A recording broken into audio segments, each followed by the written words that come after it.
Olá pessoal, como vocês estão? Eu desejo que muito bem. Eu sou Paula Lousada, enfermeira e empreendedora, e neste vídeo vamos falar sobre consultório particular. Nós enfermeiros podemos ter um? Mas antes disso, se você não é inscrito no canal, por favor se inscreva, isso é muito importante para nós continuarmos esse trabalho. Se você gostar desse vídeo, por favor curta, compartilhe, deixe aí o seu joinha e ative as notificações aí no sininho para ser informado sobre os próximos vídeos.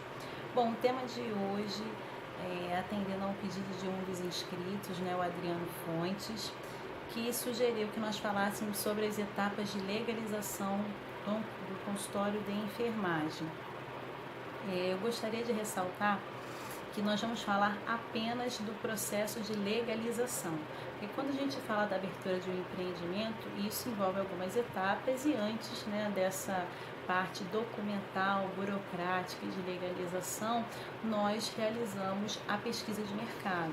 Que a pesquisa de mercado ela vai possibilitar que você conheça a sua concorrência, que você defina qual é o seu público-alvo, defina o perfil da sua clientela, bem como também vai ajudar você a construir os seus produtos e os serviços que você vai oferecer ao público. Gostaria também de mandar um grande beijo, né, para o Adriano Fontes, né, que é o mais novo empreendedor da área. Dentro de breve ele vai iniciar os atendimentos dele, né, no seu consultório particular de enfermagem, lá no Calçadão de Nova Iguaçu, né, um município aqui do Rio de Janeiro. Um beijo grande, meu amigo, desejo muito sucesso. Eu vou deixar aqui na descrição do vídeo, né, o contato do Dr. Adriano Fontes para os interessados, né. Muito sucesso para você nesta nova etapa. Bom, falando, né, avisos feitos, beijos e abraços enviados, vamos falar agora então sobre a parte de legalização desse consultório de enfermagem.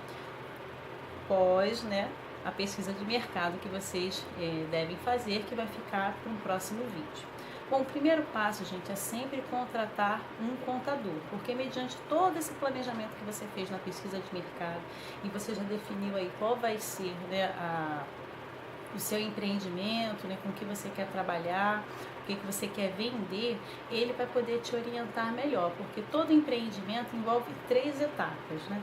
Primeiro que é essa forma jurídica, né, que é o tipo de empresa, o enquadramento tributário, né, que a gente não consegue ficar sem pagar os tributos, né, os impostos, e a definição do setor de atividade. Se nós estamos falando, né, de um consultório de enfermagem no qual você vai clinicar, você vai atender a sua clientela, nós estamos falando aí na área de atividade no setor de serviços. E o enquadramento, a forma jurídica, o tipo de empresa, envolve prioritariamente esses 3, que é o que nós vamos falar hoje. Uma das primeiras opções para nós que somos profissionais liberais, ou seja, somos pessoas que temos uma formação de ensino superior e um domínio numa certa área e somos fiscalizados, né, orientados e dirigidos pela autarquia, que são os nossos conselhos profissionais. Então, é oferecido para nós, né, como forma jurídica, né, tipo de empresa, o empresário individual. Ou seja, o empresário individual é aquele profissional liberal que vai explorar a sua atividade de forma comercial ou empresarial. Ou seja, ele vai vender o seu serviço, né, para o público, para a clientela, para o seu mercado consumidor. Ele é pessoa física, né, que vai abrir o seu negócio utilizando o seu próprio nome. Como já diz o nome, é individual, não há necessidade de sócio, mas, né, como ele vai vender os seus serviços, ele precisa sim, né, ser registrado na junta comercial e com isso acaba gerando um número no CNPJ, que é o Cadastro Nacional de Pessoas Jurídicas. Mas a gente deve entender o seguinte, que o empresário individual não é empresa, não tem personalidade, né, jurídica, como as pessoas dizem, né? É um profissional liberal que, né, se formalizou, se legalizou para vender os seus serviços e como tem que pagar tributos, precisa desse CNPJ registrado na junta comercial.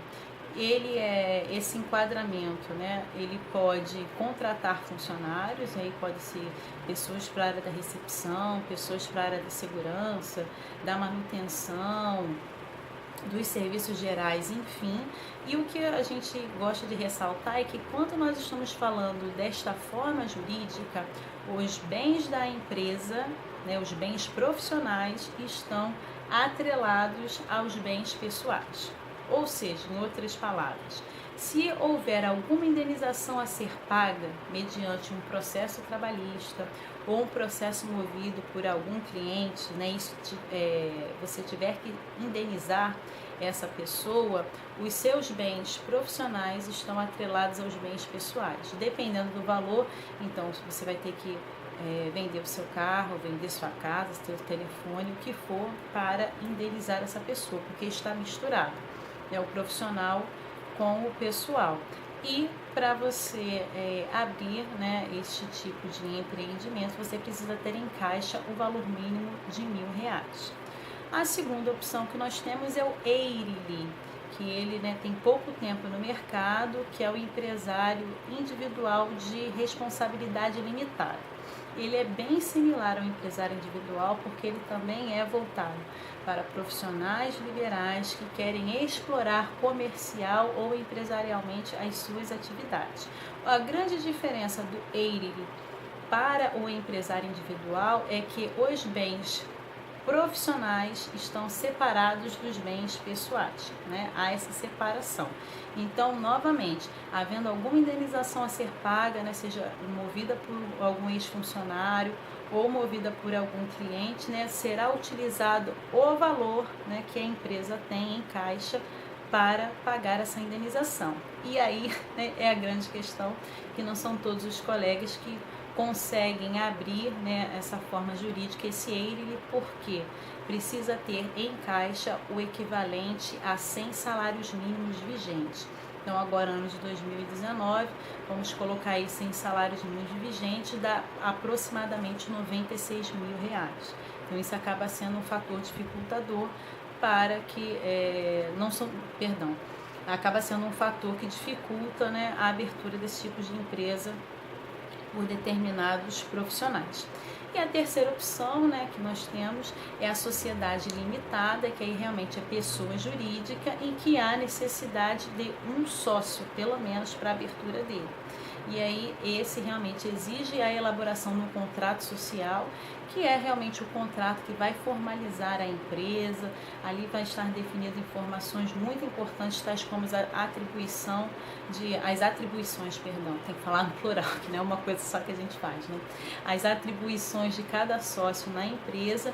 E eu, principalmente quando faço as minhas consultorias para os colegas que estão nesta etapa de legalização, eu sempre dou essa orientação. Você tem que fazer isso, lógico, com o auxílio de um contador, mas também procure um advogado especialista em direito empresarial, porque ele já vai incluir nesse contrato social possíveis situações futuras, né? Não sei nem se ficou redundante, gente, desculpa, né? Então, a possibilidade, né, de algumas situações, e isso evita dor de cabeça. Ah, Paula, ficou muito, né, abstrato, eu não entendi. Um exemplo. Quando você abre, né, uma empresa, todo mundo fica naquele, oba, né, vou trabalhar muito, vou ficar rico. É tal qual o casamento em lua de mel, né? Tudo são corações, são rosas, promessas, maravilhas, né, ombro amigo. Mas passado o tempo, né, de empresas, as situações e as mudanças, é uma das certezas da vida, um dos sócios pode simplesmente desistir. Eu não quero mais fazer parte dessa empresa, dessa sociedade. E aí vem aquela dor de cabeça, ainda mais se esse sócio não sair, digamos assim, de uma forma amigável. Aí é uma das coisas, né, um dos pulos do gato que esses advogados fazem é incluir no contrato social que, em caso de desistência de um dos sócios, ele preferencialmente tem que vender a parte dele, oferecer, né, oferecer a parte dele para o outro sócio, antes de vender para uma terceira pessoa, né, uma pessoa estranha, para entrar na sociedade, fazer parte da empresa, entre várias e várias outras situações que podem acontecer, e a partir do momento em que já está estabelecido lá e assinado, né, ou seja, foi de comum acordo foi aceito pelos sócios nesses momentos, né, às vezes de chateação, de dor de cabeça e estresse, né, não tem nem choro nem vela. As pessoas têm que seguir aquilo que está no contrato social. Como também acaba sendo uma forma, né, gente, de economizar, porque toda vez que você tem que mexer no contrato social, isso envolve cartório, isso envolve custos muito altos. Então, essas são, né, as formas jurídicas, né, os tipos de empresa, que você vai decidir mediante a orientação do seu contador. Passado isso, né, nós vamos para uma outra parte que é muito importante, que é a localização, gente. A localização do seu negócio, assim, é quase que um divisor de águas para o seu sucesso ou para o seu fracasso, porque tem que ser um local de acessibilidade, né? Principalmente nós que somos da área da saúde, que dependendo de qual é o nosso público-alvo, a gente vai lidar com o idoso, vai lidar com a gestante, vai lidar com uma pessoa que tem algum grau de mobilidade reduzido ou algum tipo de deficiência. Então, assim, nós fazemos o que chamamos de jornada do usuário. Então, a chegada, né, o caminho que essa pessoa vai fazer até o nosso consultório. E se isso for algo muito desgastante, muito custoso, isso realmente vai impactar e essa pessoa não vai contratar os nossos serviços, né, não vai se consultar conosco lá, né, no nosso ponto fixo, no nosso consultório. Então, essa jornada do usuário ela é muito importante. Então, você tem que ter uma acessibilidade, né, pensando nessas pessoas que têm algum tipo de dificuldade, como também pensar que esse local tem que ser de fácil acesso, principalmente em transporte público.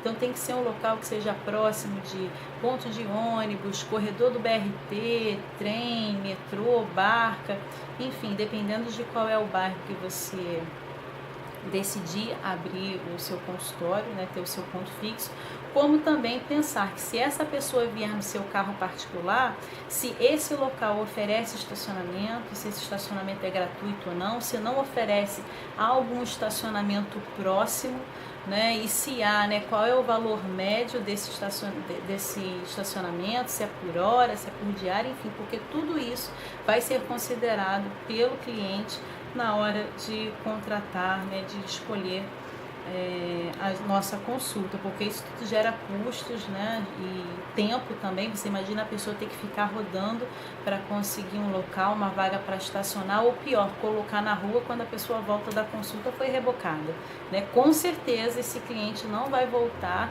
e ainda, né, será um marketing negativo para o nosso trabalho. Então é importante a localização e, passado isso, né, os alvarás.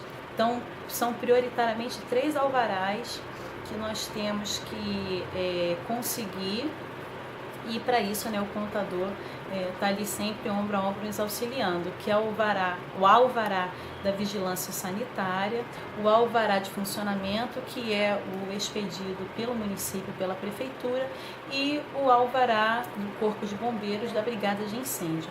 Dependendo do tipo de atividade que você vai desenvolver no seu consultório, né, se ele vai acabar gerando lixo hospitalar, né, vai ter como lixo, né, material pérfuro cortante, né, possibilidade de fluidos corporais, sangue, há necessidade também, né, dessa coleta seletiva, né, para material hospitalar, né, desse lixo, né, biológico, e dependendo do prédio comercial do local, né, se já é próprio para profissionais da área da saúde, ele já tem isso incluso, né, nesse plano de gerenciamento de resíduos de saúde, e aí é um valor a mais que você paga na locação ali no aluguel, algo que varia, né, entre R$25 e R$50 mensais, e aí, né, semanalmente aquele caminhão da coleta seletiva vai lá para retirar, né, esse lixo que é produzido por você com segurança, respeitando aí todas as normas.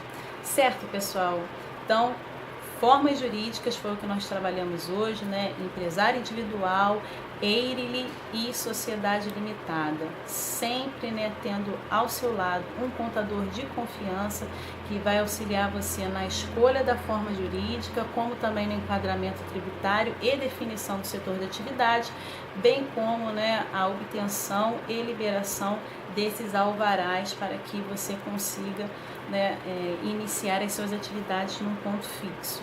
tá? Espero ter esclarecido, espero que de alguma forma esse vídeo ajude vocês. Adriano Fontes, muito obrigada mais uma vez pela sugestão e aguardo de vocês aí nos comentários, sugestões, críticas, elogios, tá? Temas para os próximos vídeos e até um próximo vídeo. Um beijo grande para vocês, muito sucesso a todos nós.